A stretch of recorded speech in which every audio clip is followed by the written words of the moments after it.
तो छूट के अगले भाग की तरफ हम बढ़ते हैं और हमने पढ़ा था एकल छूट। क्या पढ़ा था?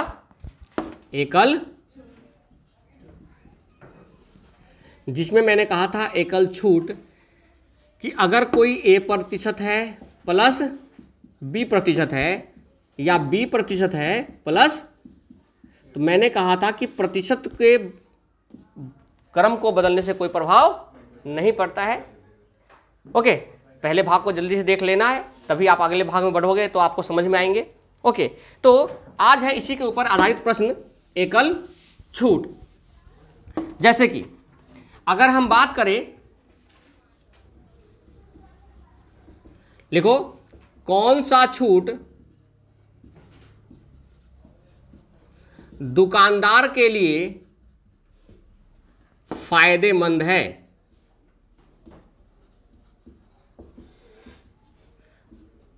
पहला 18% प्लस 22%, दूसरा 32% प्लस 8%, तीसरा 28% प्लस 12%, चौथा 25% प्लस 15%।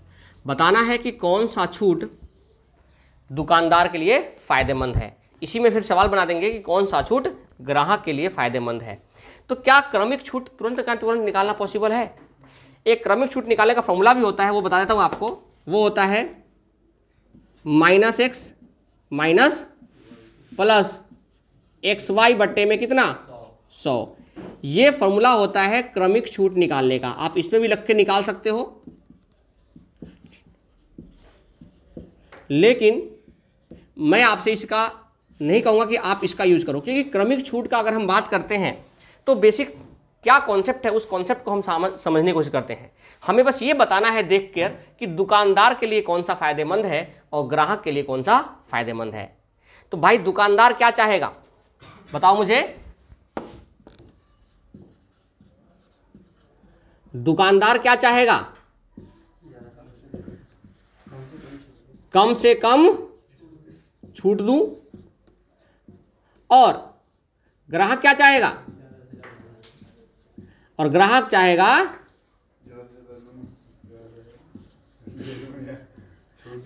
अधिक से छूट लूं। यही है कि नहीं है? यानी ग्राहक और दुकानदार में फर्क इतना होता है कि दुकानदार क्या चाहता है, कम से कम छूट दूं, और ग्राहक क्या चाहेगा, ज्यादा से ज्यादा छूट लूं। जैसे कि मैं एक एग्जांपल लेता हूं, जैसे कि अगर मैं कहता हूं 40%, कितना परसेंट? 40% कहता हूं। तो अब मुझे बताओ कि 100 रुपए का चीज, सिंपल सा बात है, 40 रुपए डिस्काउंट कितने का पड़ेगा? 60 का। अब आपको सोचना है दुकानदार की तरफ से। किसकी तरफ से? जो जिसका भी फायदे की बात करता है आप वो बन जाओ। अगर दुकानदार की फायदे की बात करता है दुकानदार बन जाओ, ग्राहक के फायदे की बात करता है तो ग्राहक बन जाओ आप। तो आपको समझ में आ जाएगा क्वेश्चन क्या कह रहा है। तो दुकानदार की बात कर रहा है और एक दुकानदार कह रहा है कि मैं 30% प्लस 10% दूंगा। तो अब बताओ किस दुकानदार को फायदा होगा? ये भी एक दुकानदार है, ये भी एक दुकानदार है। तो अब देखो, इस दुकानदार ने कहा 100 रुपए का चीज है कोई, मैं पहले आपको दूंगा 30%। कितना दूंगा? तो कितना हो गया टोटल? और 70 के बाद मैं 10% और आपको छूट दूंगा। तो इसका 30% हो गया 30, इसका 10% हो गया 7, यानी कितने का बेचेगा? अब मुझे बताओ, एक दुकानदार ने 100 रुपए का चीज 63 का बेचा, और एक वही दुकानदार है जो सीधा 40% दे रहा है और कह रहा है कि भाई मैं 60 में बेचूंगा। तो कौन से दुकानदार को फायदा होगा? कोई दुकानदार 100 की चीज 60 में बेचेगा तब, या 100 की चीज 63 में बेचेगा तब? बताओ किस में फायदा होगा? 63 वाले में। यानी इस दुकानदार ने भी 40% ही दिया, लेकिन इस दुकानदार ने थोड़ा सा दिमाग लगा लिया और उसने कहा ग्राहक को कि भाई मैं 30% और 40 दूंगा। अगर वही तरीका एक और हो जाता कि मैं आपको 20% और 20% करके 40 दूंगा, तब यहां पर माहौल और बदल जाता। तो अब इन दोनों दुकानदार की अगर बात करोगे, अगर मैं ये भी दुकानदार मान लेता हूं तो इस दुकानदार की अगर मैं बात करता हूं तो ये दुकानदार भी क्या करेगा, 100 रुपए का कोई चीज लिया, पहले 20% छूट देगा, यानी 20 रुपए का छूट दिया, कितना हो गया, और इसका फिर 20% निकालेगा तो 8 दूनी 16, यानी कितने का बेचेगा। अब बताओ इस दुकानदार और इस दुकानदार में अगर आप कंपेयर करते हो तो किसको फायदा मिला, नीचे वाले को। यानी हम कैसे बता सकते हैं, क्योंकि यहां पर भी अगर हम ऐसे करेंगे तो बहुत टाइम लग जाएगा। साथ ही साथ में अगर x प्लस वाई भी लगाते हो तो कोई दिक्कत नहीं है, जैसे 30 और 10 है ना, तो लगाओ माइनस का 30 माइनस का 10 प्लस 30 गुना में 10 बट्टे में कितना, 0 से 0 लगाओ तो माइनस का 40 प्लस का 3, कितना का छूट मिला, यानी 100 रुपए का चीज कितने का बेचेगा, यानी इसमें बेचेगा 100 रुपए का चीज कितने का, 63 का। लेकिन अगर मैं इसकी बात करता हूं तो माइनस का 20 माइनस का 20 40 हो गया, प्लस 20 गुना में 20 बट्टे में कितना, यानी माइनस का 40 प्लस का 4 कितना, माइनस का, यानी 100 रुपए का चीज कितने का बेचेगा, 64 का बेचेगा। यानी दुकानदार चाहेगा कि मैं कम से कम छूट दूं। अब बताओ इसने कितने का छूट दिया, 37 रुपए का, इसने कितने दिया, 36 का, इसने कितने का दिया, 36 का छूट दिया। अब बताओ दुकानदार 37 रुपए का छूट देना चाहेगा कि 37 का, 36 का। दुकानदार चाहेगा कम से कम छूट दूं और ग्राहक चाहेगा क्या, तो अगर मैं ग्राहक की बात करूं तो जो दुकानदार का फायदा होगा वो ग्राहक के लिए क्या होगा, नुकसान, और जो दुकानदार के लिए नुकसान होगा वो ग्राहक के लिए क्या होगा। अगर मैं इन दोनों की चर्चा करूं तो ये अगर दुकानदार के लिए नुकसान है तो किसके लिए फायदेमंद है, क्योंकि वहां पर दुकानदार अगर ज्यादा छूट देगा तो ग्राहक को फायदा हो जाएगा, और अगर दुकानदार ने कम छूट दिया तो दुकानदार को फायदा हो जाएगा, उसमें ग्राहक को क्या हो जाएगा, नुकसान। तो हमें इस बात का ध्यान रखना है कि दुकानदार और ग्राहक क्या चाहते हैं, लेकिन आपको ऐसे नहीं करना कि निकालना क्या है, क्योंकि यहां पर निकालते समय 4 ऑप्शन देंगे, 4 में आपको दिक्कत हो सकता है। तो आप एक सिंपल सा जो तरीका है, शॉर्टकट है, वो बता देता हूं आपको, इसको मिटा दो एक बार। चलो देखो, इसका शॉर्टकट देखना कैसे करना है इस चीज को। देखो मैंने निकाला 30% प्लस 10% और एक निकाला 20% प्लस, तो आप बताओ दुकानदार को कौन सा फायदामंद था, दुकानदार का जो फायदा था वो इसमें था कि नहीं था। अब ध्यान रखना कि डायरेक्टली कैसे करेंगे हम, दुकानदार का फायदा हो या ग्राहक को फायदा हो। तो देखो ध्यान से, इनके बीच अंतर निकालो, अंतर कितने का है, यहां अंतर कितने का हो, ध्यान रखना, जितना अंतर कम होगा उतना छूट कम देगा, उतना छूट। अब ध्यान दो, इसमें अंतर ज्यादा है ना तो छूट भी क्या होगा, ज्यादा होगा। यानी अंतर के ऊपर आप आंसर को जवाब और सही गलत कर सकते हो। जैसे यहां पे अंतर करो कितने का आएगा, यहां पे अंतर करो कितने का आएगा, यहां पे अंतर करो कितने का आएगा, 16 का, कितने का, और यहां अंतर कितने करो कितने का आएगा, 10 का। आप बताओ दुकानदार क्या चाहेगा, कम से कम, तो कौन सा होगा, जितना कम अंतर होगा उतना ही कम छूट मिलेगा, और जितना कम अंतर होगा उतना ही छूट मिलेगा, उतना ही दुकानदार को फायदा होगा। लेकिन अगर मैं इसको चेंज कर दूं कि ग्राहक के लिए कौन सा होगा, तब तो 24 वाला, 32 और, तो ग्राहक चाहेगा मैं 32 और 8 लूं, और दुकानदार क्या चाहेगा, ठीक है ना। बताओ एक बात और, ये सब लिख लेना, ठीक है। मान लीजिए आप एक दुकानदार के पास गए और दुकानदार ने कहा, आपके लिए ग्राहक बन गए आप, यानी आप ग्राहक की तरफ देख रहे हो, आप ग्राहक के लिए देख रहे हो, आपको मैं 30% और 20% दूंगा और 25% प्लस 25% दूंगा। आप बताओ ग्राहक के तौर पर आप किसको लोगे, किसको सेलेक्ट करोगे, कौन सा चॉइस लोगे आप, क्योंकि यहां अंतर कितने का, 0 का। जितना कम अंतर होगा उतना ग्राहक को नुकसान होगा, तो अंतर कितने का यहां पे, यानी ग्राहक के लिए ये है और दुकानदार के लिए ये है। यानी दुकानदार कम से कम छूट चाहेगा, यानी कम से कम अंतर देखो, और ग्राहक की बात करेगा तो ज़्यादा से ज़्यादा। देखो तो एक क्वेश्चन और देता हूँ, आप बताना इसको बेटा, तो इसको देखना है, इसको समझना है, ठीक है। और क्वेश्चन पेपर में जो आपके प्रैक्टिस पेपर में आते हैं उनको ट्राई भी करना है। और किसी को कोई प्रॉब्लम हो तो कमेंट भी कर सकते हो आप। हाँ, लाइक शेयर तो करना ही करना है, नहीं करते हो तो कोई बात नहीं, हम इसमें भी खुश हैं। चलो हम तो इसमें भी खुश हैं, आप लाइक शेयर मत करो, ठीक है। चलो ध्यान दो, ग्राहक के लिए देखना है कि ग्राहक के लिए कौन सा फायदेमंद है। 38 प्लस प्रतिशत प्लस 22%, 38 प्लस 42 प्लस 18%, 32% प्लस 28% और 40% प्लस 20%। कौन सा छूट ग्राहक के लिए फायदेमंद है? ग्राहक के लिए जो अंतर होगा वो अधिक होगा। कितना अंतर होगा? जो अंतर अधिक है वो ग्राहक के लिए हो जाएगा।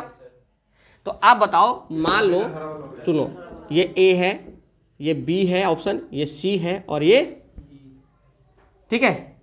तो बढ़ते क्रम में लगाओ कि सबसे पहले कौन सा छूट होगा। सबसे कम छूट भाई, सबसे पहले बढ़ते क्रम का मतलब क्या हो गया? सबसे छोट, यानी सबसे अच्छा फायदामंद किसका होगा? ऐसे चलो पहले ये बताओ भाई, दुकानदार कौन सा, पहले ये बताओ आप, इसको बाद में देखते हैं। कौन सा? अंतर करो, कितने का अंतर है? 38 और 22 में 16 का। कितने का अंतर है? कितने का अंतर है? और कितने का अंतर है? अब बताओ, जितना ज्यादा अंतर, यानी ग्राहक सबसे नंबर पे किसको चाहेगा? दूसरे नंबर पे किसको चाहेगा? और तीसरे नंबर पे और चौथे नंबर पे 4 को। यानी अगर आप लगाना चाहो तो बी, डी, ए और इस क्रम में वो लेना चाहेगा, आप वो इस क्रम में लेना चाहेगा, बी, डी, ए, सी। वन मोर क्वेश्चन अब दिखाना है दुकानदार के लिए।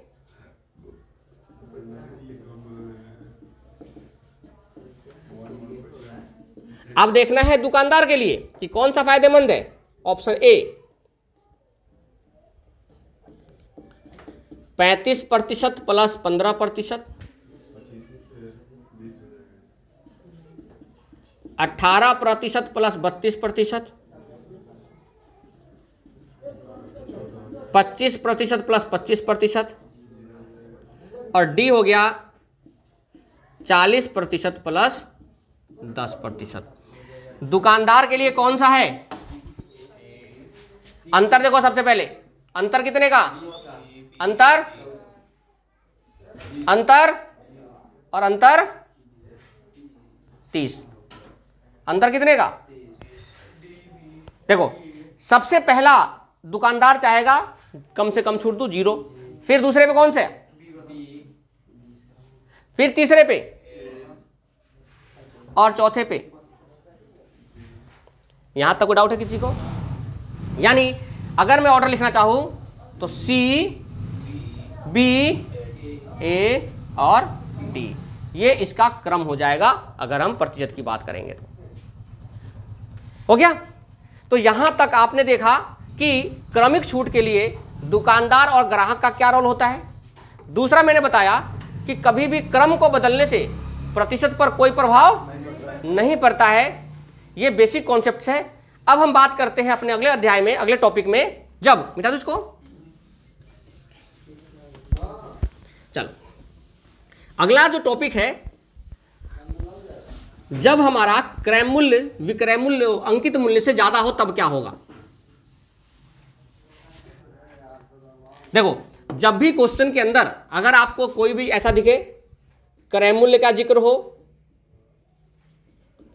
विक्रय मूल्य का जिक्र हो, अंकित मूल्य का जिक्र हो, छूट प्रतिशत का जिक्र हो, लाभ प्रतिशत का जिक्र हो, या लाभ का हो या हानि का जिक्र हो, कैसा भी प्रश्न का जिक्र हो, ठीक है, कैसा भी क्वेश्चन में अगर ऐसा आ जाए तो आप क्या करोगे, आप लिखोगे इधर क्रय मूल्य, इधर विक्रय मूल्य और इधर लिखोगे अंकित मूल्य। कैसा भी सवाल आ जाए आप इस तीनों के ऑर्डर को चेंज नहीं करोगे, इस तीनों के ऑर्डर को चेंज नहीं करोगे। क्यों नहीं करोगे मैं आपको बताता हूं। मान लो 1000 रुपए का कोई अंकित मूल्य है और उसने 800 में बेचा, तो क्या उसने 800 में खरीदा होगा, उससे कम खरीदा होगा? यानी मान लो उसने 500 में खरीदा होगा कोई चीज। तो आप बताओ क्रय मूल्य सबसे, अंकित मूल्य सबसे, अब बीच में क्या, क्योंकि अंकित मूल्य में अगर छूट देगा तो कम का बेचेगा और लाभ होगा छूट देने के बाद तो ज्यादा का बेचेगा। यानी क्रय मूल्य, हाँ क्रय मूल्य कितना था उसका, यानी मैं लिखूंगा सीपी, एसपी और एमपी। अब देखना कि सारे क्वेश्चन कैसे करते हैं। चलो मैं क्वेश्चन लिख रहा हूं, लिखो आप अभी। किसी वस्तु का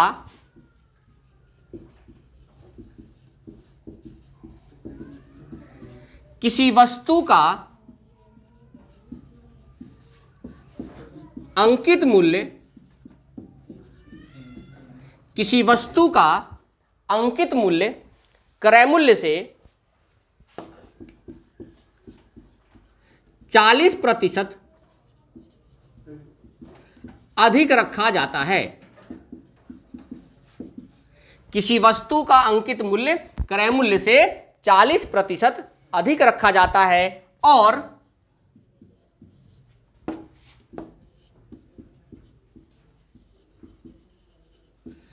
10% की छूट दी जाती है,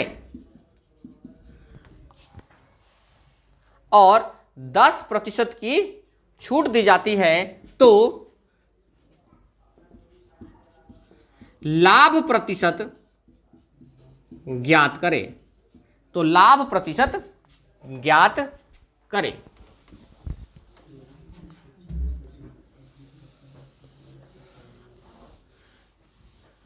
चलो मैंने क्या कहा, जब आपको क्रय मूल्य, विक्रय मूल्य, अंकित मूल्य, लाभ, हानि, छूट दिख जाता है, सिंपल सी बात है, एक तरफ क्या लिखना है, क्रय मूल्य, फिर विक्रय मूल्य और फिर अंकित मूल्य। कोई दिक्कत यहां पर? ध्यान दो, देखो यहां पे अंकित मूल्य क्रय मूल्य से कितना अधिक है, 40/, अगर क्रय मूल्य 100 है तो अंकित मूल्य कितना होगा, 140, क्योंकि अधिक रखा गया है। कोई दिक्कत यहां पर? चलो अब मुझे दूसरा बताया इसने कि छूट कितना है।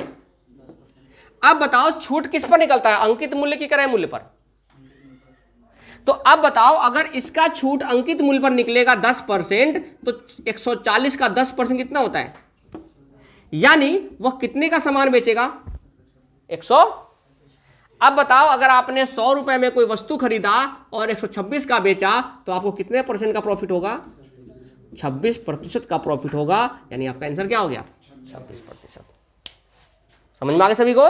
Write down. छूट के ऊपर जो मैंने आपको प्रैक्टिस सेट दिया था संडे को, उस सीट के अंदर सारे में अगर आप चाहो तो इस तरीके से आप कर देख सकते हो। सीपी, एसपी और एमपी कैसे कैसे प्रश्न करना है वो मैं आपको बताता हूं। यहां पर बस आपको ये ध्यान रखना है कि कैसे करना है, कहां गलती नहीं करना है। क्रय मूल्य है तो क्रय मूल्य लिखना है, विक्रय मूल्य है तो विक्रय मूल्य लिखना है, अंकित मूल्य है तो अंकित मूल्य ही लिखना है। कोई दिक्कत यहां पर? चलो मिटा दो इसको। चलो एक और क्वेश्चन लिखे। एक दुकानदार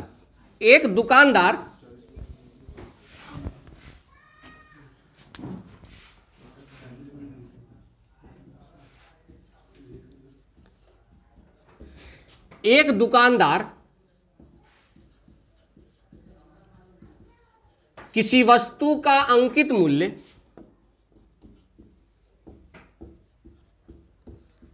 क्रय मूल्य से 50% अधिक अंकित करते हैं। एक दुकानदार किसी वस्तु का अंकित मूल्य क्रय मूल्य से 50% अधिक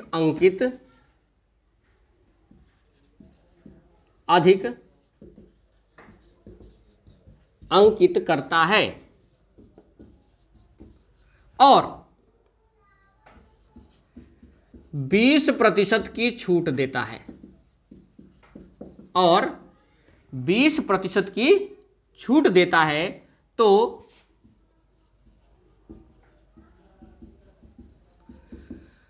दुकानदार का लाभ प्रतिशत ज्ञात करें।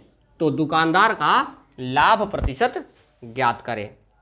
देखो फिर से छूट का दिया है और क्रय मूल्य अंकित मूल्य का जिक्र है, यानी जब क्रय मूल्य अंकित मूल्य का जिक्र हो तो क्रय मूल्य, विक्रय मूल्य और अंकित मूल्य।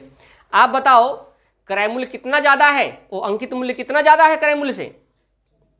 50 अधिक है, यानी क्रय मूल्य को अगर 100 मानोगे तो अंकित मूल्य कितना हो गया? 150। अब बताओ छूट किस पर मिलता है? अंकित मूल्य पर। अगर छूट अंकित मूल्य पर मिला है, अगर छूट अंकित मूल्य पर मिला है तो कितने का छूट मिला है? 20% का। तो 15 का 20% हो गया 30 रुपए का छूट, यानी कितने का बेचेगा? यानी 20% का क्या हो जाएगा? प्रॉफिट हो जाएगा, लाभ हो जाएगा। कितने का लाभ हो जाएगा? 20% का। कितने प्रतिशत का लाभ हो जाएगा? 20% का लाभ हो जाएगा।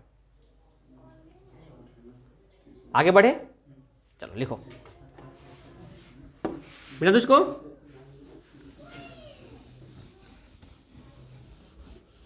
लिखो, लिखो क्वेश्चन।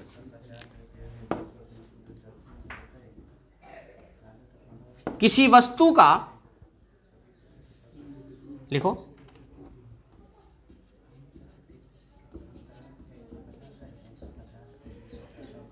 किसी वस्तु का अंकित मूल्य क्रय मूल्य का 5/7 है। किसी वस्तु का अंकित मूल्य क्रय मूल्य का 5/7 है, तथा एक दुकानदार उस वस्तु पर 20% की छूट देता है, तथा एक दुकानदार उस वस्तु पर 20% की छूट देता है, तो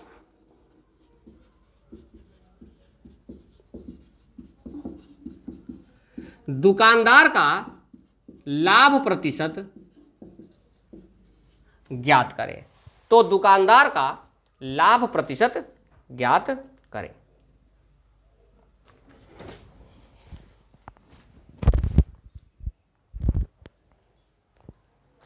तो दुकानदार का लाभ प्रतिशत ज्ञात करें।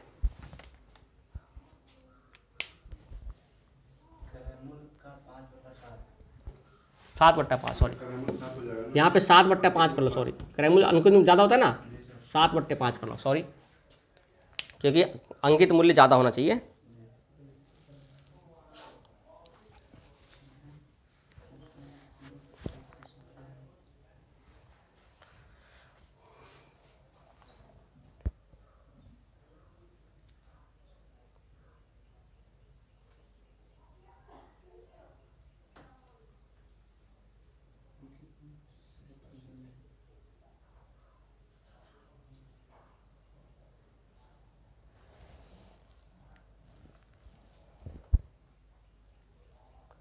चलो देखो फिर से वही अंकित मूल्य है, क्रय मूल्य है और लाभ हानि है ना, यही तो है। चलो सीपी, एसपी और एमपी, सीपी, एसपी और, चलो क्रय मूल्य कितना है तो अंकित मूल्य कितना है। अब देखो इसका छूट निकालना है और इसका क्या निकालना है। अब देखो 7 का हम 20% निकाल सकते, टाइम लगेगा। तो हम क्या करते, देखो क्रय मूल्य कितना होता है 100%, क्रय मूल्य कितना होता है 100%। तो आप इसको अगर 100 बनाओगे तो कितने से गुना करोगे, तो इसको भी 20 से गुना कर लो, कितना हो गया, यानी 100 रुपए का चीज कितना कर दिया होगा। और 20% छूट देना का मतलब है 14 दूनी कितना, यानी 112 का नहीं बेचेगा, यानी 100 रुपए का चीज कितने का बेच दिया, तो कितना परसेंट का लाभ हो गया, 12% का लाभ हो गया। कोई दिक्कत यहां पर, सबको समझ में आ गया। एक और लिखो, एक और क्वेश्चन, एक और क्वेश्चन। एक दुकानदार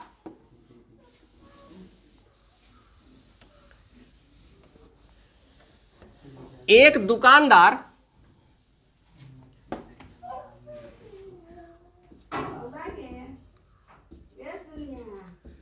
एक दुकानदार किसी वस्तु का अंकित मूल्य, एक दुकानदार किसी वस्तु का अंकित मूल्य क्रय मूल्य से 60% अधिक अंकित करता है, 60% अधिक अंकित करता है, और या ऐसे लिखो, करता है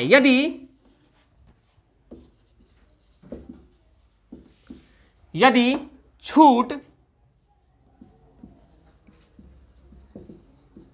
विक्रय मूल्य का, यदि छूट विक्रय मूल्य का 1/8 है, यदि छूट विक्रय मूल्य का 1/8 है, तो लाभ प्रतिशत 1/7 कर लो। छूट विक्रय मूल्य का 1/7 है, तो लाभ प्रतिशत ज्ञात करें। चलो करो।